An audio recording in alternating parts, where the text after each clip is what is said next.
नमस्कार विद्यार्थी मित्रांनो, आपण chapter number 2 introduction to analytical chemistry सुरू केलेला आहे. बरोबर काय? आज आपण या चॅप्टर मध्ये घेणार आहोत next point stoichiometry, chemical reactions and stoichiometry. बरोबर काय? आता स्टॉइचियोमेट्री काय आहे पहा. तर it is the process of making the calculations based on balance chemical equation is called stoichiometry. पहा definition. It is the process of making, it is the process of making the calculations, process of making the calculations. म्हणजे काय calculations करण्याची process आहे. कशाच्या आधारे? based on the balance chemical equation. Balance chemical equation म्हणजे balance chemical equation वापरून आपल्याला chemical calculations करण्याची जी प्रोसेस आहे त्याला काय म्हणायचं? स्टॉइचियोमेट्री. आता या स्टॉइचियोमेट्रीची काय गरज पडली, स्टॉइचियोमेट्री एक्सप्लेन करण्याची काय आवश्यकता आहे, तर हे तुम्हाला मी थोडक्यात सांगतो. पहा, आपण एक एक्झाम्पल कन्सिडर करूया. फॉर एक्झाम्पल असं म्हणूया, hydrogen react with oxygen to form water. काय म्हटलं आपण? Hydrogen react with oxygen to form, काय तयार झालं? पाणी तयार झालं. To form water. Hydrogen oxygen बरोबर रिॲक्ट झाला आणि वॉटर तयार झालं. पहा आता मग ही रिॲक्शन आपल्याला कशी मिळेल? काय रिॲक्ट झाले कोणाबरोबर? हायड्रोजन ऑक्सिजन बरोबर रिॲक्ट झाले. पहा मग आपण असं लिहूया इथं. पहा हायड्रोजन प्लस कोणाबरोबर रिॲक्ट झालाय? ऑक्सिजन बरोबर. पहा इथं म्हणूया ऑक्सिजन. इट गिव्स काय मिळाले आपल्याला?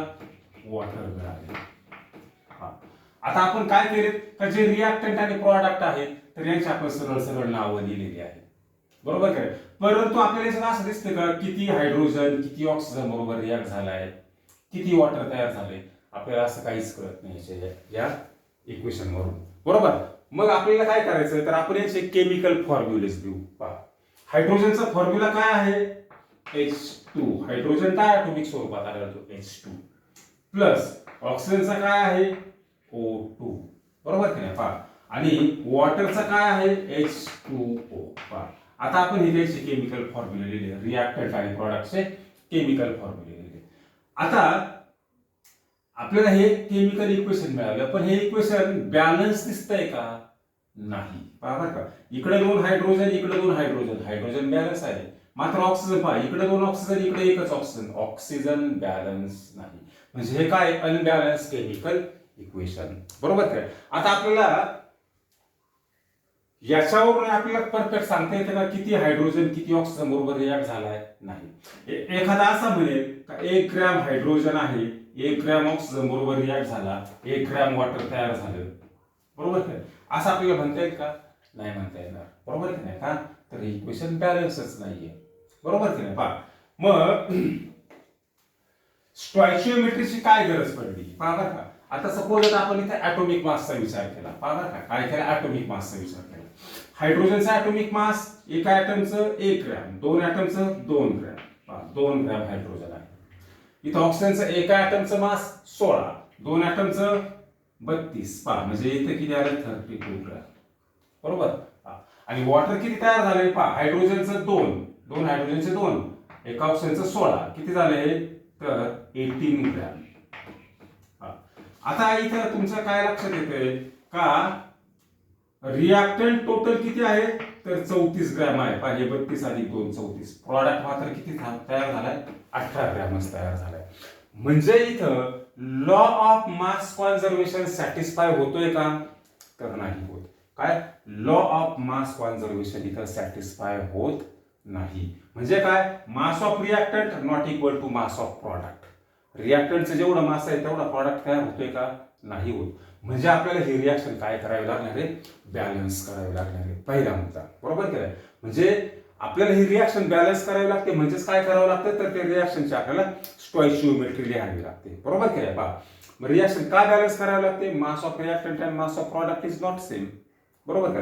दुसरा काय भाग सांगता येईल? आपण इथे ऍटमचा जर विचार केला, बघा का, हायड्रोजनचे किती ऍटम आहेत? 2 ऍटम. बरोबर. ऑक्सिजनचे किती ऍटम आहेत? 2 ऍटम. बरोबर. आणि प्रॉडक्ट पहा, H2O चे किती ऍटम आहे? हायड्रोजनचे 2 आणि ऑक्सिजनचे 1. किती ऍटम आहेत? 3 ऍटम. पहा, म्हणजे आता आपल्याला इथं असं लक्षात येतं का इकडे प्रॉडक्टचे रिॲक्टंटचे 4 ऍटम आहेत, प्रॉडक्टचे मात्र 3च ऍटम आहेत, 1 ऍटम कमी आहे. परंतु लॉ ऑफ मास कॉन्झर्वेशन असंही सांगतो का atom can neither be created nor destroyed during the chemical combination of matter. बरोबर का? ऍटम हे केमिकल रिॲक्शन मध्ये नष्टही होत नाही आणि ते नव्याने निर्माणही होत नाही. बरोबर केलं. म्हणजे काय, रिॲक्टंटचे जेवढे ऍटम आहेत तेवढेच प्रॉडक्टचे ऍटम तयार व्हायला पाहिजे होते. असं दिसतं का आपल्याला? काही ऍटम्स इक्वल दिसतात का? नाही दिसत. जेवढे ऍटम रिॲक्टंटचे आहे तेवढे प्रॉडक्टचे नाही, जेवढे मास रिॲक्टंटचं आहे तेवढं प्रॉडक्टचं मास नाही. म्हणजे रिॲक्शन ही कशी आहे? अनबॅलन्स आहे. अनबॅलन्स आहे. मग आता आपल्याला या रिॲक्शनला बॅलन्स करावं लागेल. बॅलन्स करायचं म्हणजेच काय, तर या रिॲक्शनची आपल्याला परफेक्ट स्टॉइचियोमेट्री लिहायची. पहा, मग आता ही रिॲक्शन कशी बॅलन्स करणार आपण? बघा, ती रिॲक्शन बॅलन्स करण्यासाठी आपल्याला काय करावं लागतं, तर या रिॲक्शनची स्टॉइचियोमेट्री सांगावी लागते. पहा, म्हणजे आपण डेफिनेशन मध्ये असं म्हटलंय, it is the process of making the calculation based on balance chemical equation. आता आपण हे इक्वेशन बॅलन्स करूया. कसं बॅलन्स करायचं? पहा, इकडे हायड्रोजन 2 आहेत, इकडे हायड्रोजन 2 आहेत, हायड्रोजन ऍटम बॅलन्स आहे. इकडे ऑक्सिजन 2 आहेत, इकडे ऑक्सिजन एकच आहे, इकडे ऑक्सिजनला इथे 2 ने मल्टिप्लाय करा प्रॉडक्टला. पहा, आता इकडे हायड्रोजन 4 झाले, इकडे हायड्रोजन बॅलन्स होण्यासाठी 2 ने मल्टिप्लाय करा, झाले 4. पहा, मग आता इथे आपल्याला जे मिळाले, पहा, हा 2. बरोबर का? इथे oxygen 1 molecule, product 2H2O, 2H2O. हे जे काय कोइफिशियंट आहेत ना, हे 2, हा हायड्रोजन ऑक्सिजनचा 1, वॉटरचा 2, या कोइफिशियंटला काय म्हणायचं, तर दीज आर स्टॉइचियोमेट्रिक कोइफिशियंट. बघा का, यांना काय म्हणायचं? स्टॉइचियोमेट्रिक कोइफिशियंट. काय म्हणायचं यांना? स्टॉइचियोमेट्रिक कोइफिशियंट. पहा, आता स्टॉइचियोमेट्रिक कोइफिशियंट आपण वापरून रिॲक्शन काय केली? बॅलन्स केली. थोडक्यात काय, पहा, इथं जो आहे ना रिॲक्टंटचा असलेला जो सहगुणक आहे आणि प्रॉडक्टचा असलेला सहगुणक, पहा, हे यांनाच काय म्हणायचं? These are stoichiometric coefficient. बरोबर की नाही? आता आपल्याला काय दिसतं? रिॲक्शन ही बॅलन्स दिसते. पहा, कशी बॅलन्स दिसते, तर पहा, आता आपण या रिॲक्शनच्या मासचा विचार करू, रिॲक्टंट आणि प्रॉडक्टचा, त्यांच्या ऍटमचा विचार करू, त्यांच्या मॉलिक्यूलचा विचार करू आणि मोलचा पण विचार करू. सर्वच बाबीने ही रिॲक्शन आपल्याला कशी दिसली पाहिजे? बॅलन्स दिसली पाहिजे. तेव्हा आपण काय म्हणणार? केमिकल रिॲक्शन बॅलन्स झालेली आहे. पहा, आता फॉर एक्झाम्पल, पहा, आता हेच एक्झाम्पल, आपण ही रिॲक्शन बॅलन्स रिॲक्शन मी इथे लिहितो. पहा, twice of hydrogen plus 1 oxygen it gives what? Twice of H2O. बरोबर की नाही? पहा, आता इथे आपण मॉलिक्यूलचा विचार केला. इथं हायड्रोजनचे मॉलिक्यूल किती आहेत? 2 मॉलिक्यूल्स. कोणाचे? Of hydrogen.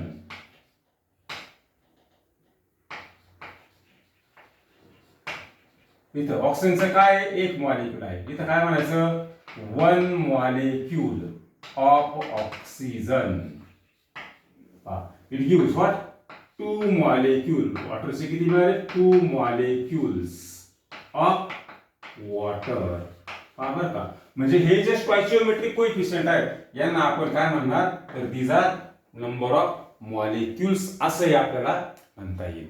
मोल म्हणता येईल का? येईल म्हणता. पहा, आपण असं म्हटलं का हे जे मॉलिक्यूल्स आहेत याला आपण नंबर ऑफ मोल्स कसे कॅल्क्युलेट करणार? ॲव्होगॅड्रोस नंबर ऑफ. पहा, मी तर आपण असं म्हणूया 2 × Na. Na म्हणजे काय? Avogadro's number. 2 × Na molecules. कोणाचे? Molecules of hydrogen. Plus 1 × Na. पहा का, 1 स्टॉइचियोमेट्रिक कोइफिशियंट. मॉलिक्यूल, पहा, 1 × Na molecule of oxygen. It gives 2 × Na molecules of water. म्हणजे थोडक्यात काय झालं, तर हे 2, हा 1, हा 2, these are also called number of moles, याला नंबर ऑफ मोल्स सुद्धा म्हणणार. या स्टॉइचियोमेट्रिक कोएफिशियंटला एकतर मॉलिक्यूल म्हणू शकतो किंवा नंबर ऑफ मोल म्हणू शकतो. बरोबर. पहा आता आपण इथं मासचा विचार करूया किंवा ऍटमचा विचार करूया. पहा ऍटम अगोदर.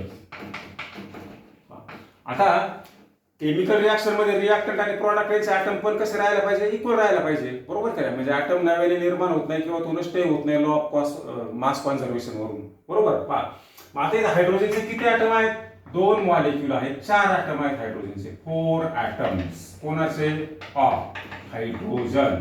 बरोबर का. आता आपण ऍटमची संख्या मोजूया.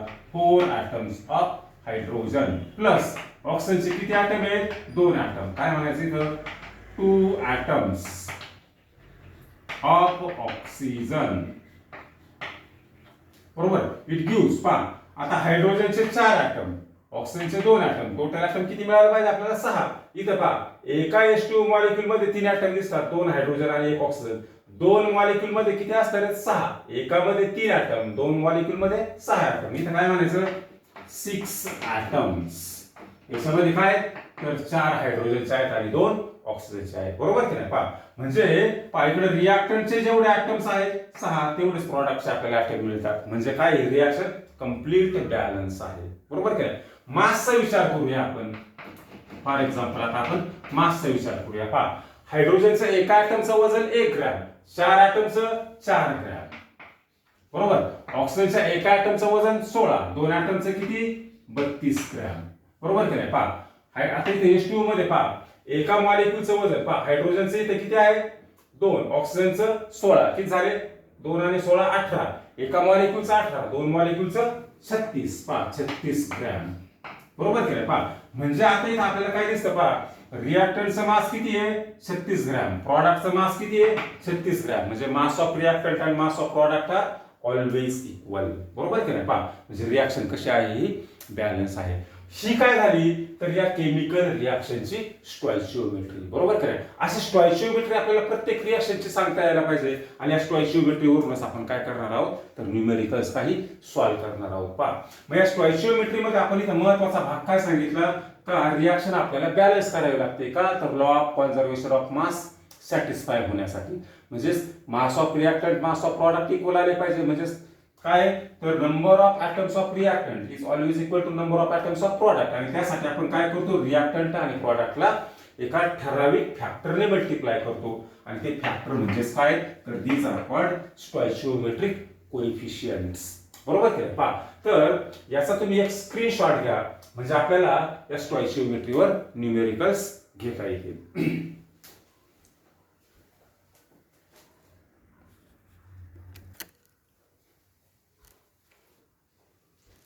पहा आता आपण काय प्रॉब्लेम घेतलाय, calculate the mass of carbon dioxide and water produce in complete combustion of 24 gram of methane. बरोबर की नाही. आपल्याला काय करायचंय तर मिथेनचं त्यांनी काय केले, कंप्लीट कंबशन केले. कंबशन करणे म्हणजे ज्वलन करणे, बर्न करणे, जाळणे. बरोबर की नाही. पहा किती ग्रॅम मिथेन जाळलाय, 24 ग्रॅम मिथेन यांनी काय केलंय, बर्न केलंय. त्यापासून काय तयार झाले तर CO2 तयार झालाय आणि वॉटर तयार झाले. बरोबर की नाही. आणि मग या CO2चं आणि वॉटरचं मास किती असेल, त्यांचं असं म्हणणं आहे की 24 ग्रॅम मिथेन बर्न केल्यावर त्याच्यामध्ये CO2 आणि वॉटर जो प्रोड्यूस होतो तर यांचं मास किती आहे असं त्यांनी विचारलेलं आहे. बरोबर की नाही. पहा आता या सोल्युशन मध्ये आपण सुरुवातीला काय लिहायचं तर अगोदर लिहायचं स्टॉइचियोमेट्रिक इक्वेशन.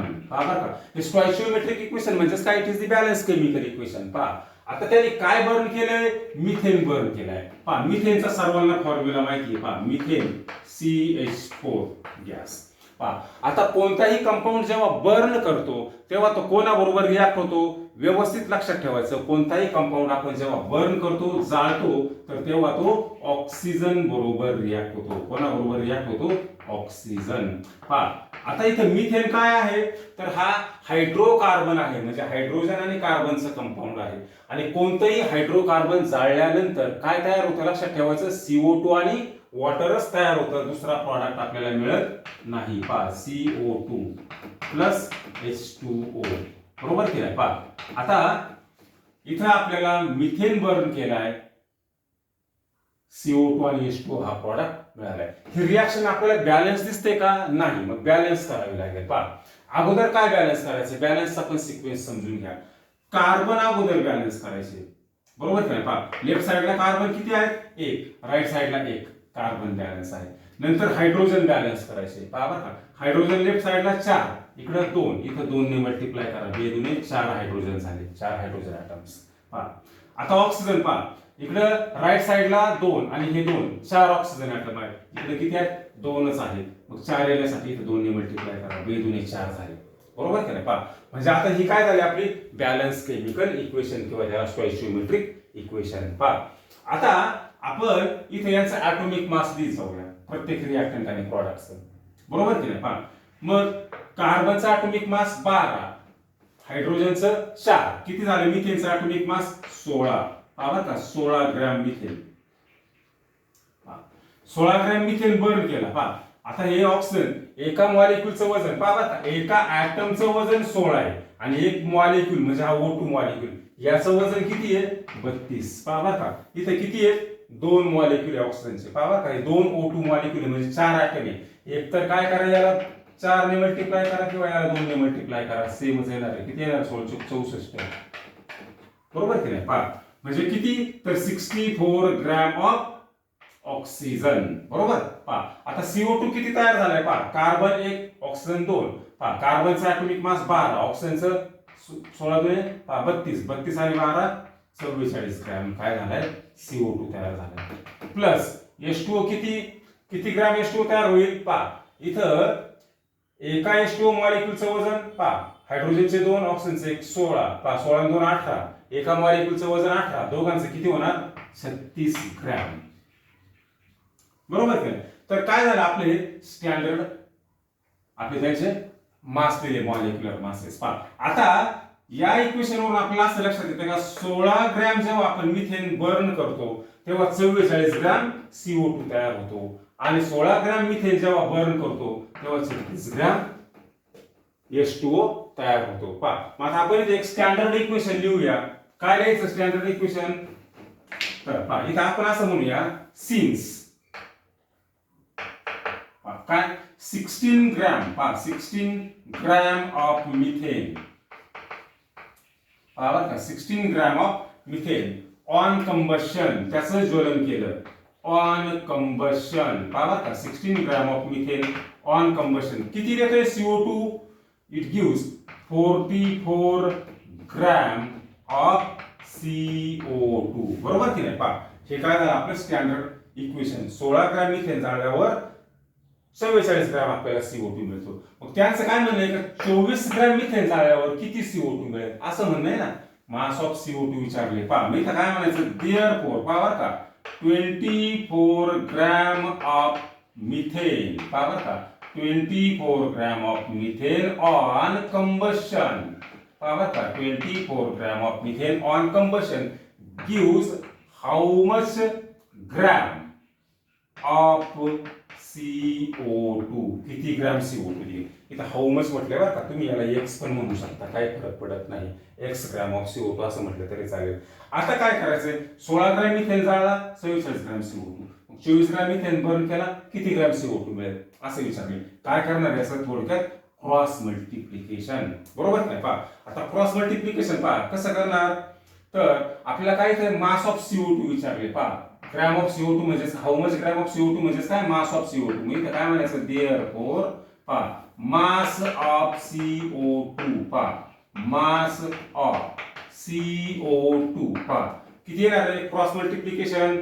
पहा 24 गुणिले 44, पहा 24 पहा बरं का गुणिले 44 44 पहा आणि हा 16 काय होणार आहे डिवाइड होणार आहे, बरोबर की. पहा इथं 8 दुने 16, 8 त्रिक 24, पुन्हा हे 22, 22 त्रिक 66. मास ऑफ CO2 काय येणार आहे, मास ऑफ CO2 किती येणार आहे 66 ग्रॅम. पहा म्हणजे आपल्याला काय येणार आहे याचा आन्सर काय म्हणते, देअरफॉर काय म्हणायचं 24 ग्रॅम ऑफ मिथेन. पहा बरं का 24 gram of methane on combustion on combustion gives काय म्हणायचं तर 66 ग्रॅम ऑफ CO2 बरं का 66 ग्रॅम ऑफ CO2 हा काय झाला आपलं याचं आन्सर. आता आपल्याला 24 ग्रॅम फक्त मिथेन जाळला 66 ग्रॅम CO2 मिळाला, परंतु त्याने अजून काय विचारले 24 ग्रॅम मिथेन जाळल्यावर वॉटर पण किती मिळेल ते आपल्याला विचारलेलं आहे. 16 ग्रॅम मिथेन जाळल्यावर 36 ग्रॅम वॉटर मिळते बरोबर की. मग 24 ग्रॅम मिथेन जाळल्यावर किती वॉटर मिळेल म्हणजे आपण पुन्हा एक स्टँडर्ड रिलेशन लिहूया. नाऊ काय म्हणायचं 16 gram of methane 16 gram of methane on combustion gives how much water gives 36 gram of water 36 gram of water मग आपल्याला काय म्हणता येईल तर 24 ग्रॅम मिथेन बघा का 24 gram of methane 24 gram methane आपण काय करायचं आता बर्न करायचा. Methane on combustion 24 gram of methane on combustion gives how much gram of water किती वॉटर देईल तो 24 ग्रॅम मिथेन जाळल्यावर. याला पण आपल्याला x म्हणता येईल बरं का काय फरक नाही पडत मग आता काय येईल क्रॉस मल्टिप्लिकेशन काय विचारलं तर मास ऑफ वॉटर म्हणजे काय म्हणायचं mass of water mass of water करा क्रॉस मल्टिप्लिकेशन 24 गुणिले 36 24 into 36 डिवाइड बाय काय येणार आहे 16 पुन्हा हे 2 3 पुन्हा हे 18 आणि 18 त्रिक 54 54 ग्रॅम येईल आहे ऑफ वॉटर. मग आता आपण काय आन्सर द्यायचं मग देअरफॉर काय म्हणायचं 24 gram of methane on combustion gives 54 gram of water काय झालं हे आपल्या प्रॉब्लेमचं आन्सर इथे एक आन्सर आणि हे एक आन्सर. थोडक्यात काय 24 ग्रॅम मिथेन बर्न केल्यावर 66 ग्रॅम CO2 मिळेल आणि 24 ग्रॅम मिथेन बर्न केल्यावर 54 ग्रॅम वॉटर मिळेल बरोबर की तर या प्रॉब्लेमचा तुम्ही एक स्क्रीनशॉट घ्या बरोबर की म्हणजे आपल्याला नेक्स्ट प्रॉब्लेम घेता येईल बरोबर.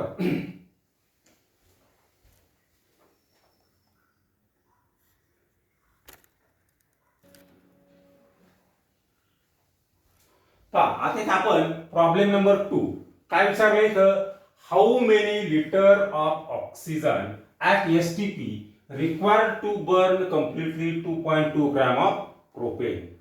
काय म्हटलं त्याने का 2.2 ग्रॅम एवढा प्रोपेन हा पूर्ण बर्न होण्यासाठी म्हणजे ज्वलन होण्यासाठी किती लिटर ऑक्सिजन लागेल एसटीपी कंडिशनला बरोबर की नाही तर त्यांचं असं म्हणणं आहे का थोडक्यात प्रॉब्लेम पुन्हा एकदा समजून घ्या 2.2 ग्रॅम एवढा प्रोपेन आणि एसटीपी कंडिशनला म्हणजे स्टँडर्ड टेम्परेचर प्रेशर या कंडिशनला या 2.2 ग्रॅम एवढा प्रोपेनला पूर्णपणे बर्न होण्यासाठी किती लिटर ऑक्सिजन लागेल. ऑक्सिजनचं त्याने लिटर म्हणजे व्हॉल्यूम विचारले काय विचारले व्हॉल्यूम बरोबर की नाही आता इथं आपण सोल्युशन म्हणूया. सोल्युशन मध्ये अगोदर काय लिहायचं तर स्टॉइचियोमेट्रिक इक्वेशन काय लिहायचं स्टॉइचियोमेट्रिक इक्वेशन. आता पहा इथं बर्न काय केलंय प्रोपेन बर्न केलाय. प्रोपेनचा फॉर्म्युला सर्वांना माहित असेल मिथेनचा कसा आहे CH4 इथेनचा काय आहे C2H6 प्रोपेनचा काय आहे C3H8 बरोबर की नाही हे तुम्हाला 10वी पर्यंत झालेले असतील. इथे जनरल फॉर्म्युला काय अल्केनचा CnH2n+2 बरोबर की नाही याच्यावरून आपण हे फॉर्म्युले शोधत असतो बरोबर की नाही प्रोपेनचा काय फॉर्म्युला C3H8 त्याला काय केले बर्न केले म्हणजे कोणाबरोबर रिएक्शन केली अगोदरच्या प्रॉब्लेम मध्ये सांगितले कोणताही कंपाऊंड बर्न करायचा म्हणजे काय करायचं ऑक्सिजन बरोबर रिॲक्ट करायचा आणि कोणताही हायड्रोकार्बन म्हणजे कार्बन आणि हायड्रोजनचं कंपाऊंड जाळल्यानंतर काय तयार होतं CO2 आणि वॉटर तयार होतं हे पण लक्षात ठेवायचं. मग आता प्रोपेन बर्न करायचं C3H8 it is react with oxygen it gives what CO2 plus water हे प्रॉडक्ट लिहून टाकायचे आणि मग रिॲक्शनला बॅलन्स करायचं म्हणजे आता काय केलं आपण इथं थोडक्यात का मी propane burn with oxygen, propane react with oxygen to gives CO2 and water. पहा आता हे प्रॉडक्ट आपल्याला मिळतात, परंतु रिएक्शन बॅलन्स आहे का नाही. पहा इकडे कार्बन, अगोदर काय बॅलन्स करायचं, कार्बन लेफ्ट साइडला 3, इकडे 2, 3 येण्यासाठी 3 ने मल्टिप्लाय करा, कार्बन बॅलन्स आहे. आता हायड्रोजन पहा इकडे किती आहेत 8, इकडे 2च आहे, तिथे 4 ने मल्टिप्लाय करा, हायड्रोजन पण बॅलन्स झाले. पहा आता राहिला काय शेवटी ऑक्सिजन. पहा ऑक्सिजन किती आहे तिथं, हे 4 आणि हे 3 दुने 6, किती झाले 3 दुने 6 आणि हे 4 10. इकडे मात्र किती आहे 10 येण्यासाठी 5 ने मल्टिप्लाय करा, 5 दुने 10 होतील. बरोबर. पहा हे झालं आपलं स्टोइचियोमेट्रिक इक्वेशन किंवा बॅलन्स केमिकल इक्वेशन. पहा आता मिथेनचं मोलर मास आपल्याला सांगता येईल का, कार्बनचं किती आहे. पहा कार्बन 3 आहे तिथं, बार्थिक 36 आणि हायड्रोजन 8, किती झाले 44. पहा बरं का, म्हणजे 44 ग्रॅम एवढा मिथेन बर्न केलाय, सॉरी प्रोपेन बर्न केलाय. पहा बरं का, 44 ग्रॅम एवढा प्रोपेन बर्न केलाय. आता 1 मोल कोणताही गॅस घेतला, पहा बरं का, 1 mole of any gas, 1 mole of any gas at STP, कोणत्याही गॅसचे 1 मोल एवढा आहे गॅसचं STP ला व्हॉल्यूम किती असतं, आपण मोल कन्सेप्ट मध्ये सांगितलं 22.4 लिटर एवढं असतं. किती असतं 22.4 लिटर. पहा बरं का, इथे O2 किती लागलाय 5 मोल लागलाय ना. पहा मग 1 मोलचं व्हॉल्यूम 22.4 लिटर असेल तर 5 मोलचं व्हॉल्यूम किती असणार आहे, तर कसं येणार ते 5 into 22.4 लिटर. पहा बरं का, म्हणजेच किती येणार ते हे, तर साधारणपणे पहा 22 पंच 110 आणि 5 चोक 20 तो 112. पहा किती येणार आहे 112 लिटर एवढं व्हॉल्यूम येईल. पहा बरं का, म्हणजे मिथेनचं मास किती 44, प्रोपेनचं मास पहा बरं का, सारखा माझ्याकडून मिथेन शब्द येते, प्रोपेन आहे काय, प्रोपेन. पहा प्रोपेनचं मास किती 44 ग्रॅम आणि त्याला बर्न होण्यासाठी किती लिटर ऑक्सिजन लागला 112 लिटर एवढा ऑक्सिजन लागला. बरोबर की नाही. पहा हे झालं आपलं स्टँडर्ड इक्वेशन. म्हणजे आपण इथं काय सांगणार, पहा बरं का, काय म्हणायचं तर 44 ग्रॅम ऑफ प्रोपेन. पहा 44 gram of propane for complete combustion. पहा फॉर कंप्लीट कंबशन किती ऑक्सिजन लागतो, रिक्वायर 112 लिटर ऑफ ऑक्सिजन. पहा बरं का, हे स्टँडर्ड इक्वेशन आहे आपण लिहिले. पहा काय 1 लिटर 44 ग्रॅम प्रोपेनला पूर्णपणे बर्न करण्यासाठी 112 लिटर एवढा ऑक्सिजन लागतो. पहा मग आता इथं प्रॉब्लेम मध्ये काय विचारलंय तर 2.2 ग्रॅम प्रोपेनला बर्न करायला किती ऑक्सिजन लागेल. पहा मग इथं काय म्हणायचं देअरफॉर 2.2 ग्रॅम ऑफ प्रोपेन. पहा बरं का, किती प्रोपेन घेतलाय प्रॉब्लेम मध्ये 2.2 gram, 2.2 gram of propane for complete combustion. पहा कंप्लीट कंबशन, पहा 2.2 gram of propane for complete combustion. पहा म्हणजे पूर्णपणे ज्वलन होण्यासाठी complete combustion require how much litre of oxygen. पहा बघा आता इथं लिटर मध्ये विचारले म्हणजे व्हॉल्यूम विचारले. पहा बघा काय विचारले व्हॉल्यूम. मी सांगितल्याप्रमाणे तुम्ही याला एक्स पण कन्सिडर करू शकता किंवा व्हॉल्यूम आहे म्हणून व्ही पण कन्सिडर करू शकता. पहा मग इथं काय म्हणणार पुढं देअरफॉर. पहा काय म्हणायचं व्हॉल्यूम ऑफ ऑक्सिजन. पहा व्हॉल्यूम ऑफ ऑक्सिजन पहा किती लागणार आहे क्रॉस मल्टिप्लिकेशन करायचं. पहा 2.2 इंटू 112 पहा 2.2 गुणिले 112 पहा डिवाइड काय होणार हे 44 44 आणि एवढा लिटर काय लागेल आपल्याला ऑक्सिजन. पहा आता यांचं जर सिम्प्लिफिकेशन केलं तर बिकम्स 5.6 लिटर. बरोबर की नाही. पहा म्हणजे काय आले हे व्हॉल्यूम ऑफ ऑक्सिजन. पहा आता काय सांगणार मग तर देअरफॉर काय म्हणायचं 2.2 ग्रॅम ऑफ प्रोपेन रिक्वायर्ड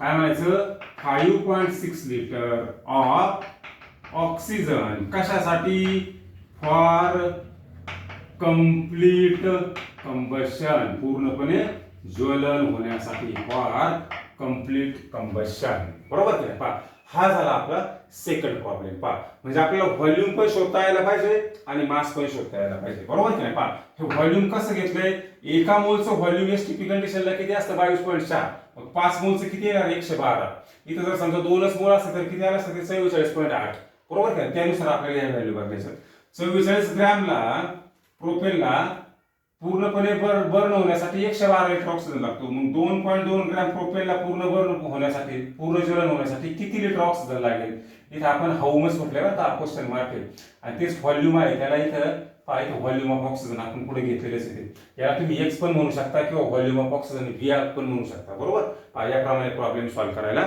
जमला पाहिजे तर ही झाली केमिकल रिॲक्शनची स्टॉइचिओमेट्री आजच्या लेक्चरला आपण या ठिकाणी थांबणार आहोत धन्यवाद